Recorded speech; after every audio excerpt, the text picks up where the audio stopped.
and let me know when I can start.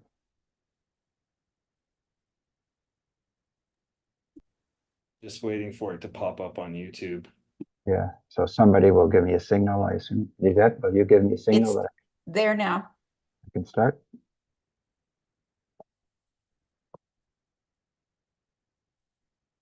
Hello, everyone. My name is Victor Lachance, and I'm with the Coalition Against the Proposed Prison. I'd like to welcome everyone to this webinar, the purpose of which is to look at the impacts of the province's proposed Eastern Ontario Correctional Complex to be situated in the village of Kemptville on prime agricultural land. If you haven't registered for the webinar, you can still do so. You can simply post something in the chat. I'm meeting in YouTube, or you can send an email to CAPP just indicating that you have participated and which organization you may be connected to, if it is an organization. We would like to keep all questions to the end, but please feel free to comment or post questions in the chat section of the YouTube meeting. And we will be keeping track of those and answer them at the end of the last part of the webinar and the Q&A. And if the meeting happens to go beyond 1 hour, the webinar is scheduled to end at 1, but you will be entitled to stay if you have questions, because we will be staying in order to deal with those questions. So now I'd like to call on Dr. Pichet to introduce our first presentation.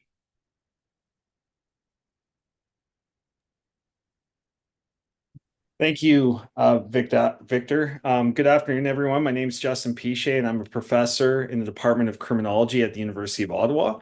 The following presentation was prepared by Phil Hobbs, Nicolette Prashad, Simone Tardif, Liz Venzel, and Emily Wing, who are graduate students who took my Sociopolitics of Incarceration course this past semester and conducted research on the potential environmental impacts of building a prison on the grounds of the former Kemptville Agricultural College that includes a floodplain and a Rideau River watershed creek, and they're doing this in an age of food insecurity and climate catastrophe. So I'm not going to get into it too much. I'll turn the floor over instead now to Emily to start the presentation. Thank you, Justin. So throughout the winter semester, our group conducted a research project that examined a variety of documents concerning the proposed Eastern Ontario Correctional Complex and the former Kemptville Agricultural College. If you just want to hit the next slide, Justin, thank you. Drawing on these materials, we asked the question, what are the anticipated environmental impacts of the proposed Eastern Ontario Correctional Complex on the local ecosystem? Just next slide, please. In this presentation, we argue that the building of the Eastern Ontario Correctional Complex will significantly and negatively affect local ecosystems, including Barnes Creek, animals, plants, and the natural heritage. Additionally, it will contribute to the ongoing loss of farmland in Ontario. I'm now going to hand it over to my colleague, Simone. Thank you, Emily. So, first, we're going to look at the impacts on Barnes Creek. Just here, you can see there's a photo which shows how the prison will be built and built on the creek. Therefore, the creek will be diverted. So for the next slide, we'll be looking at the ecological and hydrological functions. So that's just the next slide.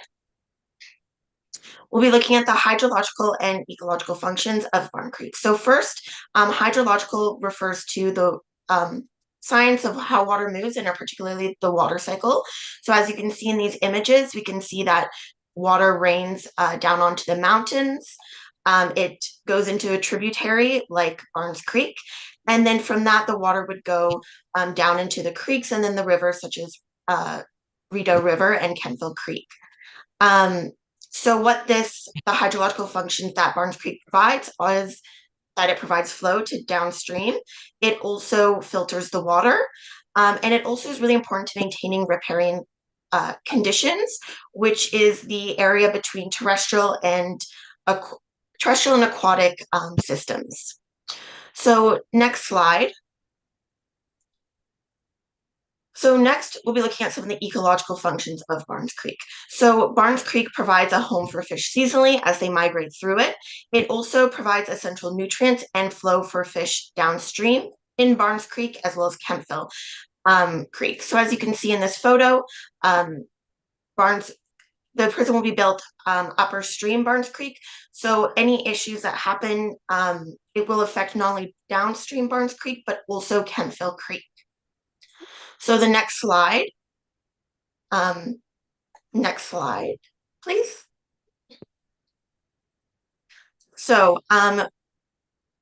through an analysis of government documents and a recent report by the Rideau Valley Conservation Authority, we have estimated that there's about 22 different fish in the area of Barnes Creek that would be impacted by its diversion should the EOCC get built on a portion of it. So from here, we can see the pumpkin seed, central mud minnow, rock bass, yellow perch, and creek chub. So next slide. What will also be effective is the vegetation. As you can see here, here's some of the key vegetation and how it affects the creek. So in-stream plantation, as you can see in the photo here, that it helps provide fish shelter from predators. We can also see vegetation on the shorelines. It helps protect the shoreline from waves and erosion and provides habitat for wildlife. You can also see, so trees and floating plants, they also help provide shade and help keep the water cool and reduce algae growth. Next slide.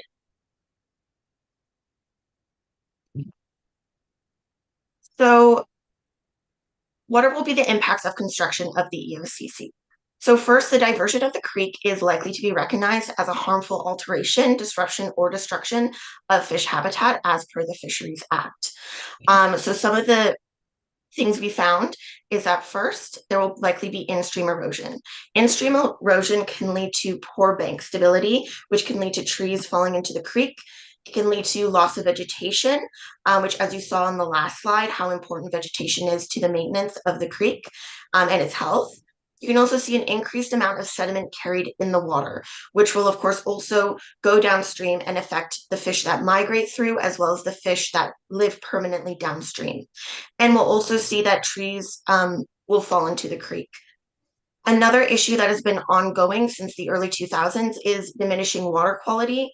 There's been issues with metal and nutrient concentrations, and during construction, this would probably exacerbate this by adding additional runoff into the creek. So the next slide, be looking at the ongoing impacts of the prison. So even if construction managed to go perfectly and minimally affect the environment, once the prison is built, there will be ongoing impacts. So I looked at a few studies on some of the impacts that have happened in other prisons. Mostly in the US, but there's a variety of them. So air pollution from increased traffic and congestion is a concern, as well as water contamination and toxic waste in and around the prison. And the US studies has also found that there's high levels of pollution and toxic substances in and around detention centers and prisons. So it's important to note that this is also a correlation. Prisons may not have entirely caused this, but the treatment of prison sites, their footprint, their placement on the property, and operation can all contribute to longer-term negative effects on the environment. And so next, I will turn it to my colleague, Nicolette, for the impacts on plants and wildlife. Thank you, Simone. So when considering the environmental impacts of the proposed prison, we must also consider the cumulative effects that building the EOCC would have over time. Ecosystems are a very fine balance, and it only takes upsetting one element to destroy or damage or cause irreparable harm to the environment. According to our research, there are about 70 species of animals and plants that would be impacted by the construction of the EOCC. Next slide, please. Thank you. To begin, I will be discussing species of conservation concern. So species of conservation concern are those identified as nationally endangered or threatened and are either on the species at in risk on Ontario list or the SARA list, or have provincial ranks of S1 to S3 according to National Heritage Information Center, which is used to identify protection priorities for rare species and vegetation. These range from S1, which is critically imperiled, to S5, which is secure, common, widespread, and abundant. At the site of the proposed prison, there are 6 species of conservation concern. These include 3 turtles, the snapping turtle, the northern mouth turtle, and the eastern musk turtle, 1 bird, the eastern wood pewee, 1 insect, the Gorgon crescent spot, which is classified as S1 or critically imperiled, as well as 1 type of vegetation, which is the flooded jelly skin. Next slide, please. So since there are so many different species of conservation concern that are located outside of the proposed prison, I won't be able to talk about all of them, but I will focus in on the eastern wood pewee as an example instead. So this bird primarily inhabits the forest on the property, but it can also use agricultural buildings at the former college as a nesting area. This prison would intrude on the bird's habitat, thus leading to the potential loss of its nests, eggs, nestlings during the removal of the vegetation and structures on the property. Next slide, please. Next, I will be discussing species at risk that are located at the site of the proposed prison. So species at risk are species that are extirpated, endangered, or threatened. Legally speaking, these can include species that are on the SARA list and those that are protected by the Endangered Species Act of 2007. These also include endangered and threatened aquatic species and migratory birds that are listed on Schedule 1 of the Federal Species at Risk Act. So there are 11 species that are at risk at the site of the proposed prison.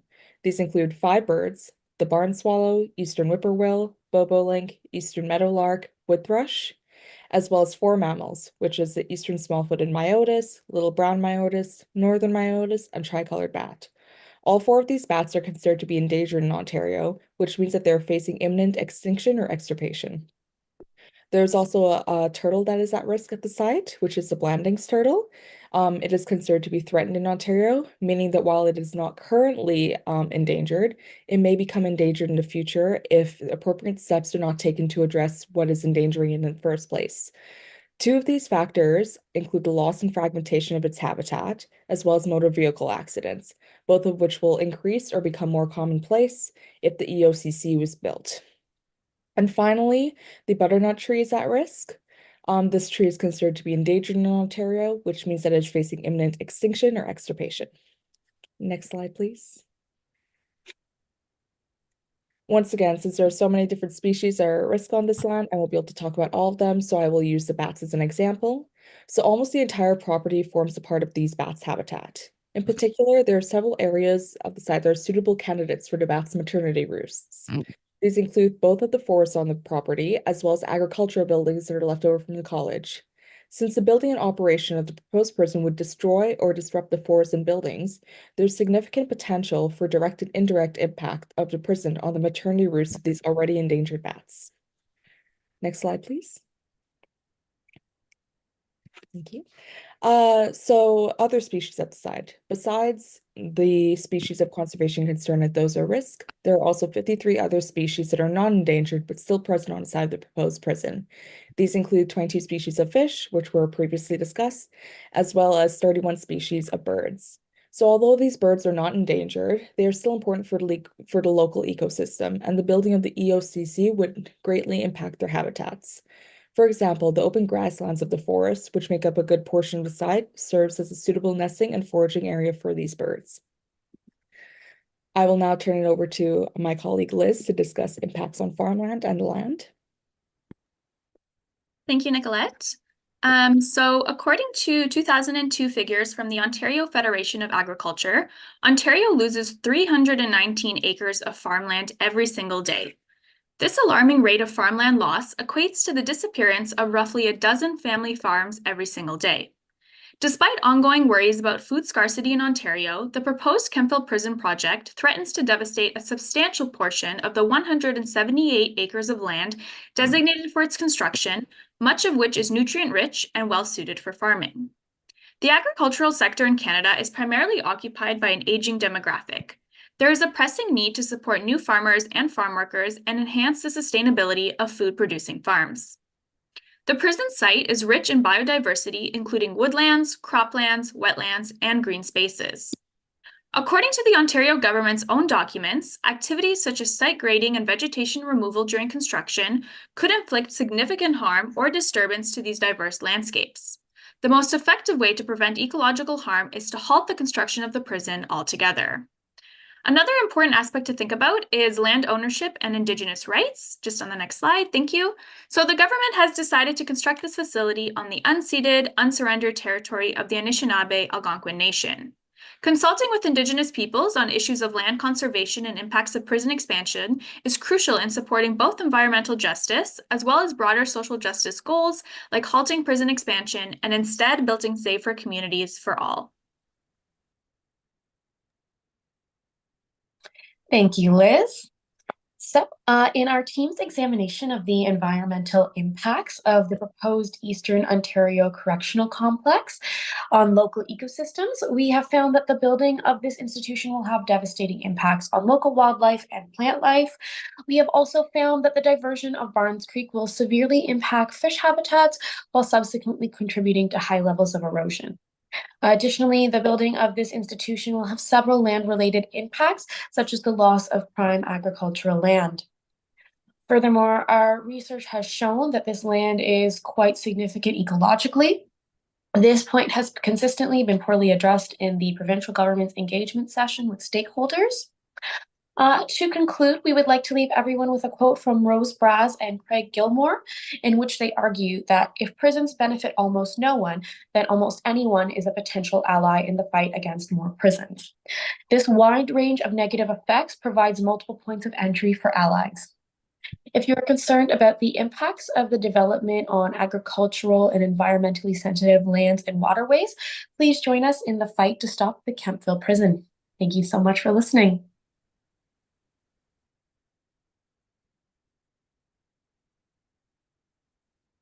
Well, thank you very much to this group for a comprehensive presentation on environmental impacts.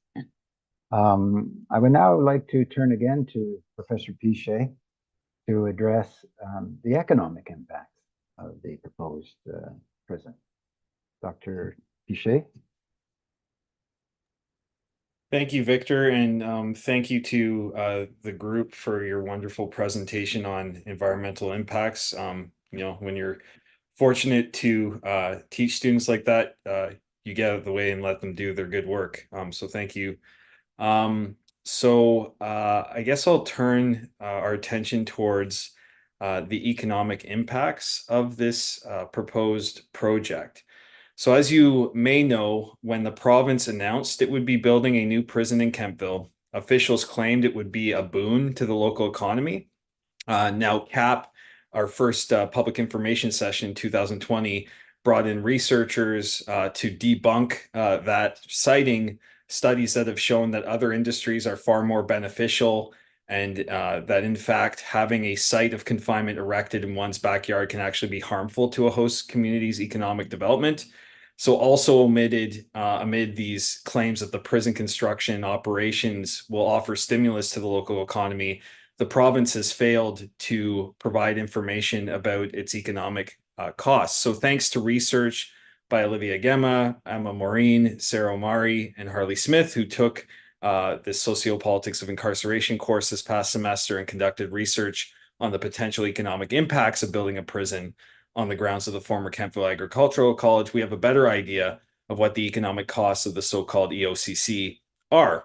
And I'm going to share, well, I'm already sharing it. You can see it up on the screen here, and we'll put it online later for those who may need better reading glasses to see the print here.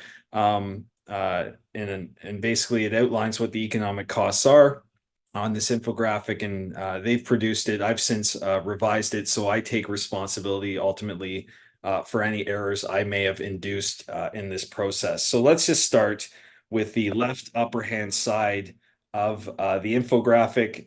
It gets into the public-private partnership cost breakdown that has been put out there by Infrastructure Ontario. Infrastructure Ontario estimates that the contract to build, design, finance, and maintain this facility will cost up to $499 million over the life of a 30-year public-private partnership prison mortgage.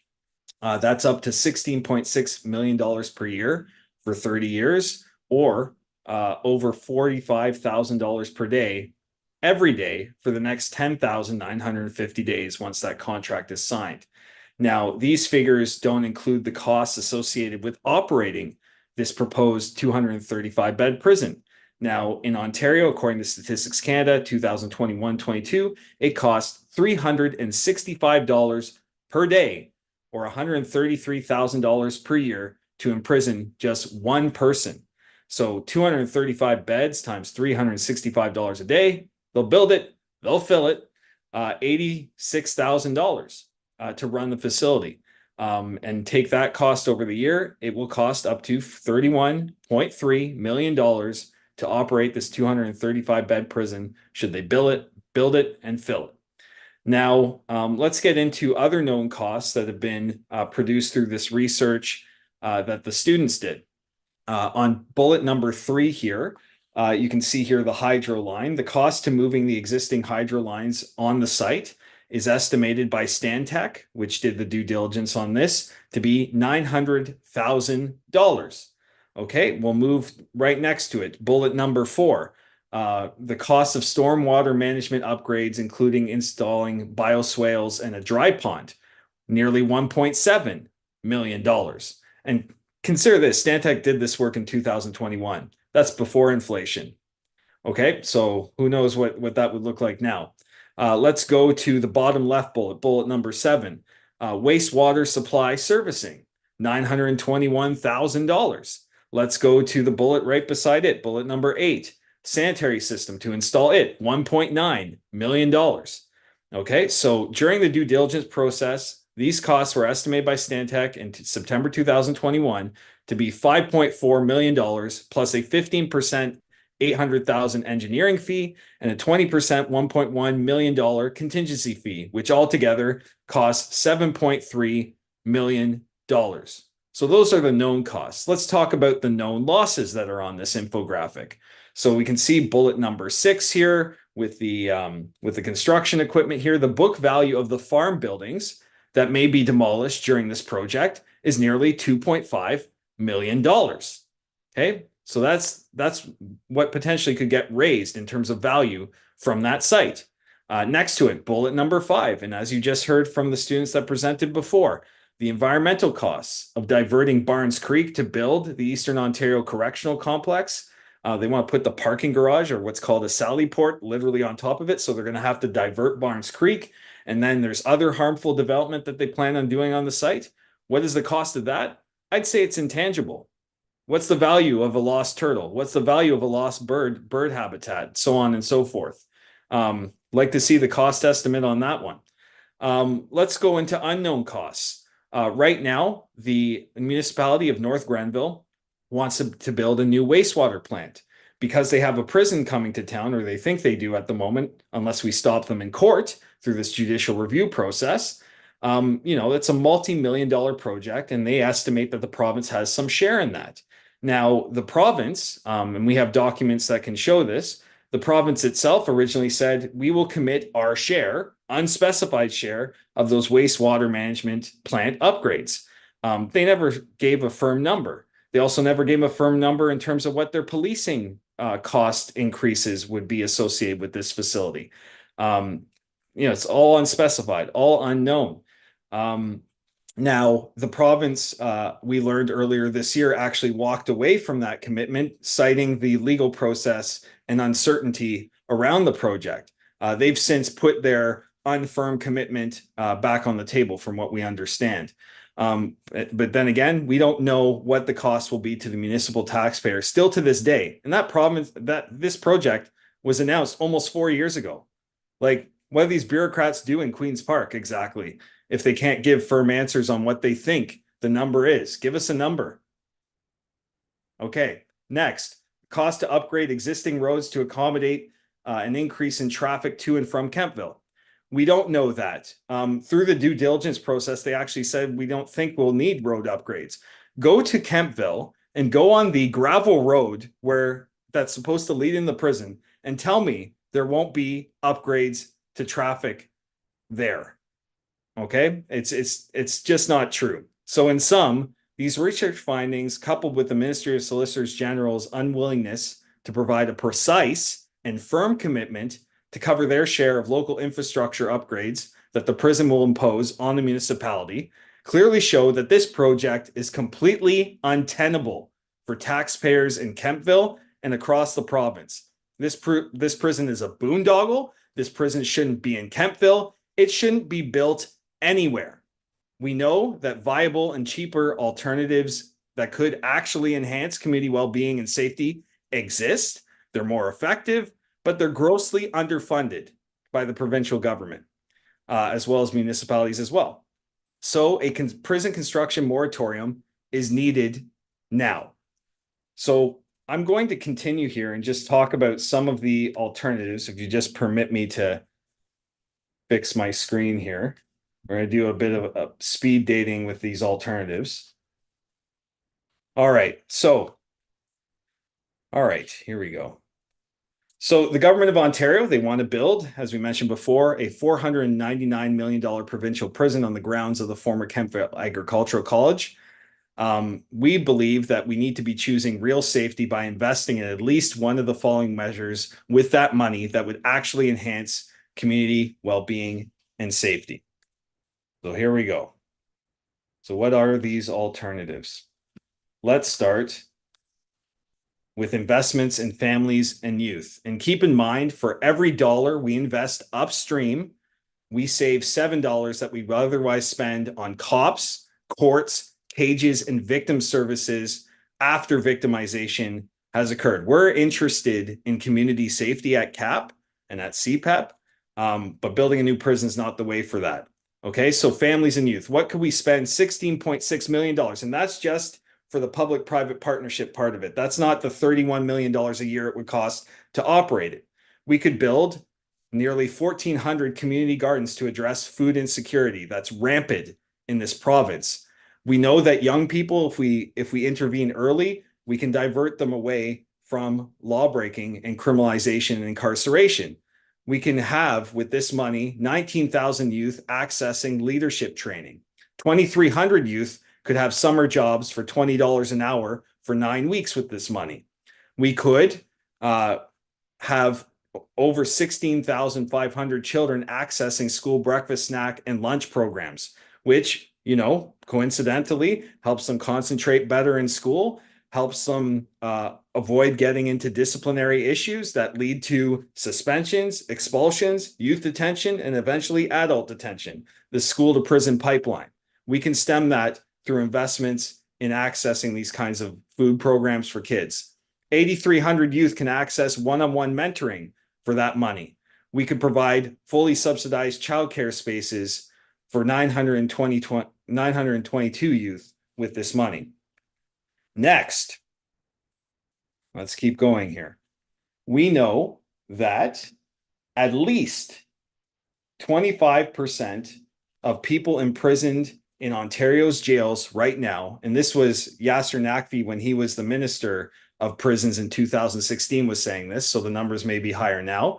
25% of people in prisons in Ontario at least are living with mental health issues and or drug use issues. So what can $16.6 million of prison construction buy us instead?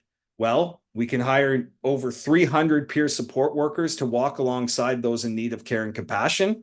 We could provide over 1,100 people with access to harm reduction services that save lives, and people are dying every day in our communities from drug overdoses and toxicity right now. Every day, we need to be doing more on harm reduction. We can provide over 870 people with access to 35 days of drug treatment plus a year of aftercare with that money. We can provide nearly 1,250 people living with mental health issues. We can provide them access to intensive case management. We can provide over 110,000 hours of counseling for those seeking care with this money. Would we be safer? Yes. Next.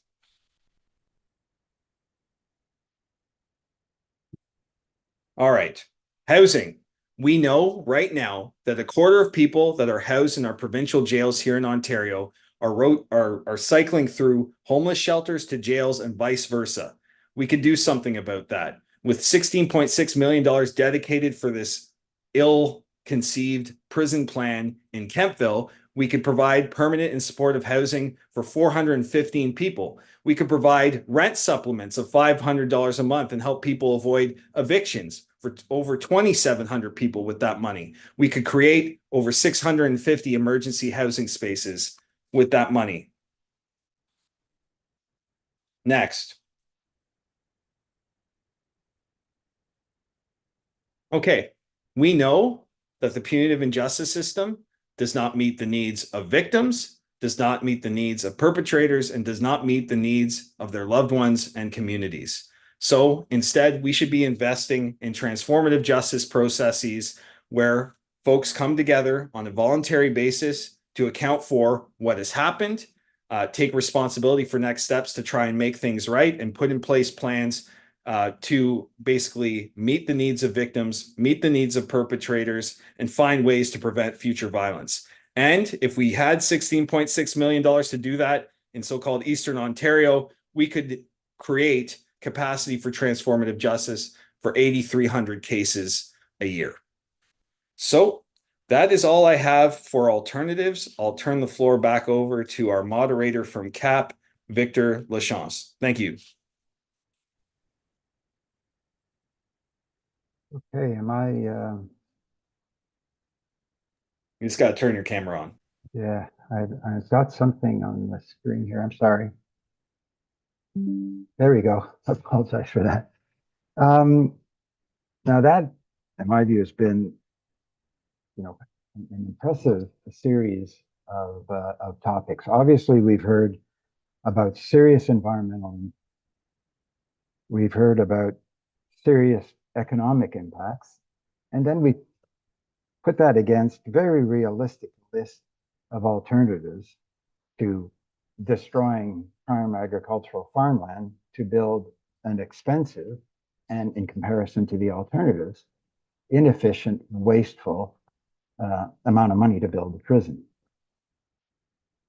So the next topic that we wanted to talk about was site selection, but given that we've already heard a lot about these other subjects, and given that site selection itself is a very important but fairly extensive subject, I'd like to propose that particular topic, questions about why Kemptville was chosen, questions about why better suited sites, according to the government's own information, and why the government has been fighting so hard to hide the information from the public about how they came and why they came to choose Kemptville. I think it would be more valuable if we held another webinar that we can announce fairly soon and cover that topic in detail, since it involves provincial issues, municipal issues, freedom of information issues, and I think that we can better serve you in doing it that way, so you can have more thorough information and ask more detailed questions about that particular process. We know that they have chosen Kemptville. Clearly, taking into account the environmental impacts, the economic impacts, and the alternatives, it's a bad decision. But I think we can add to that subject with a separate webinar dealing with the whole process of how they came to select Kemptville. And maybe another piece of information to understand why the residents of Kemptville are fighting this proposed prison. So that would take us then to what that campaign looks like. What are we doing right now to fight the decision? And the main activity that we're pursuing is a judicial review. Now, for those who may not know what we've been doing in that regard, A judicial review is an application to the court to have the court decide whether or not their decision meets certain requirements. And in our case, what we've done is we launched a judicial review in August of 2022 on the grounds that the province failed to abide by their own public policy statements regarding the protection on agricultural land, and they failed to abide by the planning with respect to taking into account what they describe as policies that are relevant to this decision. And what that means is the official plan of the municipality. They are supposed to have regard for what the official plan says. And sure enough, the official plan says that this land is agricultural land and a prison is not permitted on that land. And the government is supposed to take that into account and then say what they will do about that. For example, applying for an official plan amendment, which has not happened. But if it did happen, it would be an open process. And that would mean that the public can participate and contribute to it. And that process, the ultimate decision that comes from that, could also be subject to judicial review. And the third thing that they did not do, they did not consult the municipality prior to announcing the decision. And again, the Planning Act requires them to do that. So we listed those three grounds that the province failed to abide by, and we submitted it to the court, as I say, in August 2022. Now, the province's immediate response was to have our case just summarily dismissed, not even heard at all. But we fought this, and we won. The judge ruled on this matter by rejecting the province's attempt to have the case dismissed, and took the time to note that the grounds that we had listed for judicial review were quite sound, and that therefore we had a good case. So that was obviously fairly helpful. But in pursuing our case, we also felt that the province was not providing all the information that they should to the court. They've been doing that to the residents, but now we felt that the court should have more information in order to be able to really assess our judicial review application. So in November of 2023, we filed a motion to have the province provide more information about how and why it chose the Kemptville site. And the judge in that matter ruled that what the province had submitted to this point in response to the judicial review, what they had submitted to the court was enough. It was enough to proceed, since the grounds of our application were sufficient to make our case. So again, the judge, in other words, said that we had a good application and the case should be able to proceed without the province providing more information. Now, for us, obviously, this is still the province's attempt to keep certain things secret from the public. But it was good to hear that, we were able to proceed with what the province had submitted at that point. And so we did. And so we were before a tribunal on February 8th of this year. And that particular process had a few technological difficulties. There were delays, and the panel that was to hear both the province's second attempt to have the case dismissed and to hear our application, they weren't able to do it all in one day. They postponed to a week later. But to our surprise, before we got to the rescheduled date, the panel decided to support the province's second attempt to have the judicial review dismissed. But in that decision, they too took the time to indicate that we had a good case. The province's argument was that there was a delay in the judicial review process, and so the case should be dismissed. So we appealed that decision, and we submitted our appeal to the Ontario Court of Appeal on April 2nd.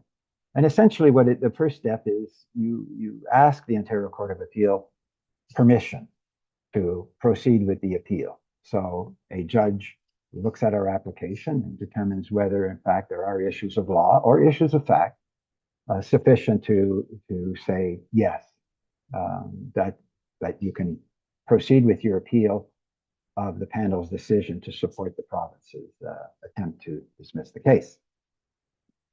The province has 30 days. So in other words, they're supposed to respond by at the latest May 2nd to the Court of Appeal and make whatever arguments they want with respect to our submission that there should be an appeal of the tribunal's decision. Once that has been submitted, a single judge of the Ontario Court of Appeal will then be assigned to decide whether or not our request for an appeal can proceed. And so that can take a month itself, a couple of months. So for now, the judicial review is in the hands of the Ontario Court of Appeal. The province has to submit a response. The court will take 2 to 3 months possibly to make a decision. So that means that we're waiting for something in June or July to hear from the Court of Appeal about our ability to proceed with the appeal. In our application, we obviously made clear that so far every judge that's looked at this has said the grounds are solid, that we have a prima facie case, which means when you just look and read it, it sounds like a very good case. And that's why the province is fighting so hard to not have the case heard. I mean, it's been over 3 years. When we filed the judicial review, they would have been able to just say right away, hey, no, we did abide by those things and we'll show you how. But instead, they've done absolutely everything they can to avoid having the courts look at the actual substance of our application. So that's pretty well the update on the judicial review. And that would allow us then to move to the question and answer period that we had set up, 15 minutes of questions, those that have been posted, or anybody who wishes to ask a question to anyone who's presented. And we will happily answer your questions. So the floor is open to questions. I believe we have Amanda Wilson and Yvette Majal that have been tracking those questions. And if they are available, I would turn to them to let us know what kind of questions have been posted, what kind of comments have been made, and open the floor as well to anybody who wants to ask a direct question in this meeting. So is that a possibility? Or, Amanda? Yeah, Victor, I can read out. So this is a question that came in from YouTube, and maybe I'll just take the opportunity to remind people if they'd like to ask a question, they can just post it in the chat on the right-hand side of the YouTube streaming, and we'll bring it over to our speakers. So the question is, what pollutants come from the prison? Well, for that, I will turn over to our presenters on the environmental impact. If one of them is comfortable to respond right away. And also Professor Pichet, if he also wishes to comment on that. Hi, so talking about the pollutants, it's hard to know the exact pollutants. So what I mentioned, of course, was possible air pollution from increased traffic, water contamination, toxic waste.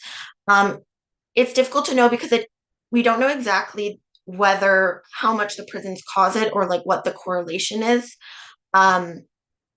So it could just be, there have been studies that have shown, particularly if you're interested, I believe it's the Prison Environmental Justice Project that is in University of California State, I believe. They did a few different looks at how prisons create why prisons are important to environmental justice. And they did have a few articles which tracked, areas around prisons and immigration detention centers. And they found that these areas had higher amounts of pollutants. So it did depend on the area.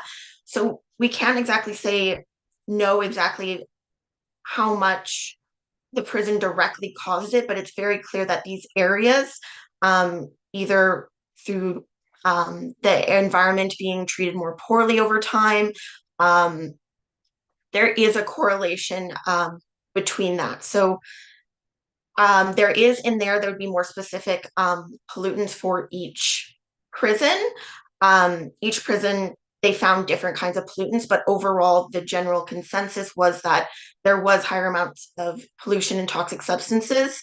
I just can't say particularly which ones. I'll just add too that the research looking at the intersection between environmental justice and imprisonment, and you can look up the work of Fight Toxic Prisons for more examples of this, shows that, even like things as simple as the water and what's in it that gets discharged from the prison can have a significant impact on host communities. And we note in the due diligence work that a lot of attention is spent around how the facility is going to manage water that travels through that site in the context of, say, rainstorms and other things like that.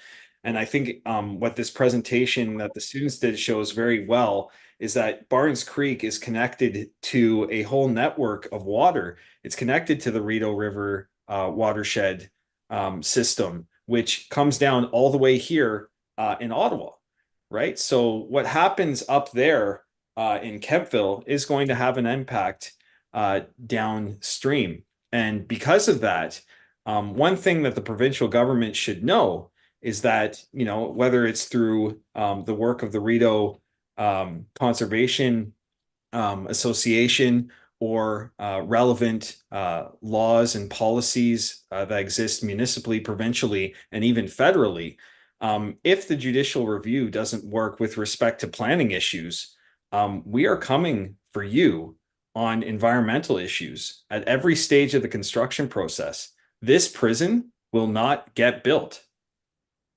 It just won't. So you can decide now to pack up or have more fights with us because we're not going anywhere. There's lots of ways, lots of different levels of government that can still be engaged to stop this thing dead in its tracks. And you have a choice to make. All right. Well, thank you for that, Amanda. Yeah, so I have one is a comment and then a question, so I'll just group them together. And so the comment is just thank you, Victor Kirk, Professor Pichet, and the students who put in such extensive work on the presentation. You are each to be commended. So I wanted to pass that on. And then a next question is, what has the North Grenville Council now responded regarding their position re the prison project? And very good luck and success wish to all who are leading this fight. Well, the municipal council can be understood two ways. There has been an evolution in what they have done publicly about the prison. Initially, they were clearly in favor. They believed the government's talking points, but obviously over time, once information and expertise was able to be shared with them and with the residents of Kemptville, the municipal council ultimately took the position that they will not oppose it. They won't be out there talking about it, in favor of it or saying it's a great thing anymore. They understand that that's just not true. But they will not oppose it. And as a result, they haven't been doing, saying they were doing very much. What they have been concerned about, of course, is precisely the kind of things that were presented here today, primarily the economic impact, how it will affect the municipality, how it affects the taxpayers in this community. And that's a serious subject for people here. There's been some some chatter about forming a ratepayers association to deal with the municipality specifically on the cost, the wastewater cost, the policing cost, the ongoing maintenance of the water treatment plant, the water supply, the road maintenance, all the sort of things that prisons bring in terms of cost. So they have concern over that, and as pointed out by Professor Pichet, to this day, they do not have any written solid commitments to address any of those issues. And so again, council has gone somewhat quiet in that respect as well. So we more or less consider them to be bystanders. They should do more. They obviously should represent the interests of the community on this matter. But these are choices that councillors make, whether individually or collectively. And, you know, there's been no expression of dissent or anything, which in itself is a curious thing in a democratic environment. Individual councillors ought to be able to have views or say things, you know, contrary to, you know, the idea of supporting the prison, but that just doesn't happen. So they clearly are operating as a bloc to, you know, as a group that will not engage on the subject much anymore. So we'll see what happens with the information that they're trying to get with respect to costs and to other aspects of the land. They still have an interest in acquiring that land if the prison isn't built. Justin, did you have something? Well, I just would ask, you know, after they've seen the presentation on environmental impacts that would be borne locally, if they play host to this provincial project, whether they themselves might consider restating their desire to have that land, that farmland, prime arable farmland with a floodplain and a Rideau River watershed creek, to have that land be transferred back over or transferred over to the municipality. You know, maybe we'll see them publicly make such an ask. Maybe Indigenous nations out there, particularly neighboring Algonquin and Anishinaabe nations, maybe they would be interested in land back after seeing what's been presented by the students today. Time will tell, but I think it makes a pretty compelling case that this prison should not be built. Well, that's a very good, you know, very important point, because the municipality did have a vision for that land. They wanted to, you know, develop it for the benefit of the community, and so the prison came as a complete surprise. And the municipality has not fought, you know, hard in that respect. But as Justin says, after this presentation, I think their efforts to keep the entirety of the land, rather than bits of it that may be left over after the prison is built, would be the right course of action. Amanda? Yeah, so we don't have any other questions in the chat. And seeing the time, maybe I'll just throw one to you, Victor, that if folks are new to this campaign or this struggle, what might be some next steps that they could take, or their upcoming things for CAPP that you want to flag? Well, as I mentioned, we will be announcing a webinar on site selection for those who want to hear about all of what that involved. CAPP will also be holding a chili cook-off, a contest to see who makes the best chili in the area.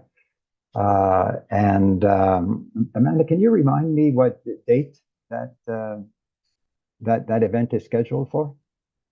Yep, so it's a Thursday, May 23rd, 6 to 8 p.m. At the Social Innovation Workshop at 95 Clegg Street. And I believe information is up on the CAPP website, or will be shortly.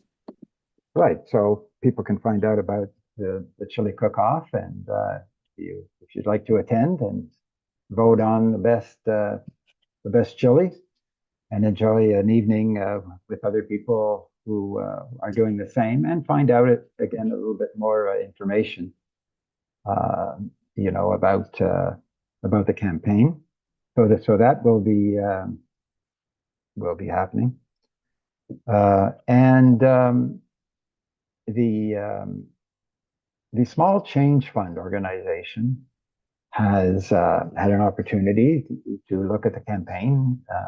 We submitted it and asked them to consider whether or not this fits with their goal, the purpose of their organization, to help groups like ours to protect the environment, to look for better alternatives to achieve community safety, and to build communities and so on. Anyway, the good news is, as you can see on the screen, they agreed that this was a good fit, and therefore we have launched, they have obviously launched with us a Small Change Fund campaign, and we've received some donations to start, but and these are charitable donations. If you contribute to this fund, they will issue you a charitable receipt. And you can find out more. There's our story. There's tabs to be able to see updates and so on. So we are carrying that out as well. And as Justin said, we're going to be looking at other avenues, including, as I mentioned, things that relate to the official plan here. And it can't be ignored. It can't just sit there while this is going on. And so there will be avenues to force, if we want, like to force the issue of the official plan with the municipality and the province, so that another open public process can take place for residents to, now equipped with all of the kind of information that we've been able to develop and today's information on top of it, would make it for a very interesting process, which would take some time, and which, in the end, whatever decisions are made about the amendment to the official plan, it could be itself reviewed either to the Ontario Land Tribunal or possibly through a judicial review. So, are there any other questions people might want to ask just about what they've heard, what they think it means, what they think about the proposed prison? Because if not, then we can move to the conclusion of the webinar right on time. And I want to obviously thank all the presenters. I want to thank all those who attended. I hope you learned something and benefited from the presentations. Obviously, remind people about the Small Change Fund charitable donation, especially today being Earth Day. If you were thinking about contribution, today would be a good day, recognition of Earth Day. And as I said earlier, if anybody wishes to stay on any longer and ask questions or make comments and so on, we will be staying past the hour for a little while, and so that's available to you if you would like to do that. So again, thanks again, everyone. I certainly found it quite interesting. I hope you did too. And the webinar is now concluded.